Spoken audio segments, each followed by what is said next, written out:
Hi guys, so today I'm gonna be trying to make a homemade jianbǐng. We have lived in China before, in Beijing, and this is a favorite Chinese breakfast. I think it's like their pancake. So since I don't have the original pancake mix for that, I'm gonna be using the Korean pancake mix. You can also use a takoyaki or okonomiyaki flour, or if you cannot find any of those, you can just use a normal flour. You have half a cup of the flour or the mixture and then 1 cup of water. You want it to be like a liquid, kind of like this, because it's a lot easier to make it really flat. And then you need the chili garlic sauce, the bean sauce, and the hoisin sauce, and then some green onions and the cilantro. These are very important. And also 1 egg. I'll be using the fried pork skins since I don't have that bread cracker that they usually have. If you want to make it more authentic, you can fry a tortilla or a pizza dough, make it really thin, and then fry it. And then that cracker that you're gonna go get from it will be the one that you're gonna be using in the end. So I'll be using my guys. So we're gonna be cooking our jianbǐng. So this is, the cooker is hot. I have it set on number 5 on our electric stove top. So now we're gonna make this a very thin one. You wanna make it very thin because the thinner the better, because it becomes crunchy. And you want that crunch. And don't worry if there's holes in there. You're gonna cover it anyway once you put the egg. What's important is you make this thing as thin as possible. So if you're very good on crepe making, you're gonna be in a better situation than me, because I'm not good at it. So like that, you spread it, wait for it to be done. The sides kind of give you an idea if it's cooked or not. If you are not familiar with crepe making, the side will gonna be cooked like it's kind of going up, curling or something, and then that means it's time for you to flip it over. So I have it set up on number 5, and I think it's about 2 minutes before I flip it.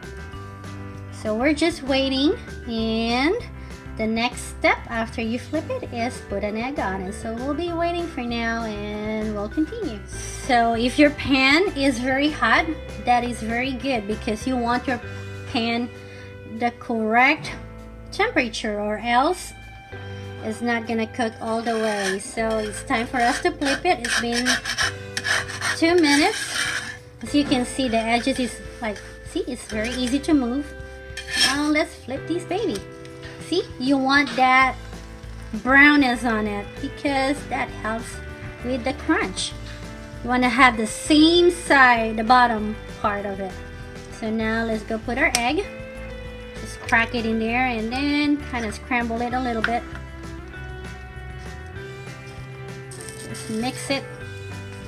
And now just spread it all over your bread or mixture, whatever you call it. So you can hear it because my pan is in the correct temperature. So I think if you just start using your pan, you can see if you put like a little water or something that is gonna sizzle, that means your pan is ready. So you want to make sure everything is covered. And you have to wait till this is dry. The egg is a little bit dry before you put all the sauces, because you don't want a raw egg.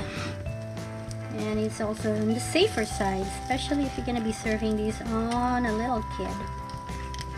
I usually want to make sure that everything is completely cooked before I put the sauce.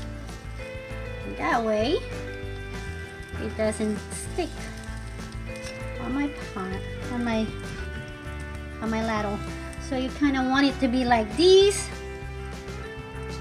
So now that is that. Now it's time for us to add the 1/4 teaspoon of the bean sauce. So if you like it salty, okay, that's more of a sauce than the beans. So I need to add a little bit of bean. There we go. So if you like your food salty, then you can add more. If you don't like it salty, then just make it less. Just try to make this ingredient first for your first one and see how you like it, because this is how I remember eating jiānbīng in Beijing, the exact same taste. So try to follow the exact recipe first and then adjust it on your second one. And then we add the hoisin sauce, 1/4 teaspoon as well. And then like the first one, you spread it all over because you want to balance that taste. It's very important. You want every bite to have the same taste, right? You don't want to have those surprise taste where one is strong from the other. Now for the chili garlic sauce. Like I said, if you don't have the chili garlic sauce, you can use sriracha, Tabasco, or anything spicy on your refrigerator. And if you're not a spicy kind of person, you can put less of these things. I just like the taste of this. It's kind of add a little bit of flavor of it. And that's that. If you've been to China and you have seen this thing, you can say that our homemade is kind of looking a little bit like it, right?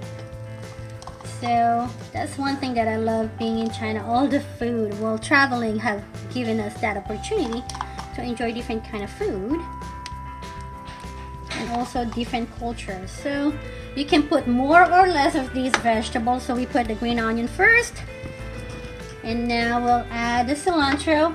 We'll put more of these because my husband likes cilantro. Some people doesn't like cilantro, so just put less. So if you're vegetarian and you can have egg, then that's good. But if you cannot have egg, then you can skip the egg and see if you still like the flavor. And you don't need to add the pork skin. Just add the fried tortilla. And we'll put it there. And I think we're almost done. It's a very easy one. Once you get really good at these, this is going to be a very quick one. And I can see the bottom is brown. And that's exactly what we're looking for. I can turn off my cooker now. And we'll see. You guys can see.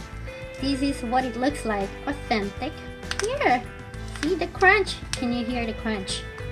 There we go. And then flip it again. See, you want it to be like this because you want the crunchy part of it. So that's it, guys.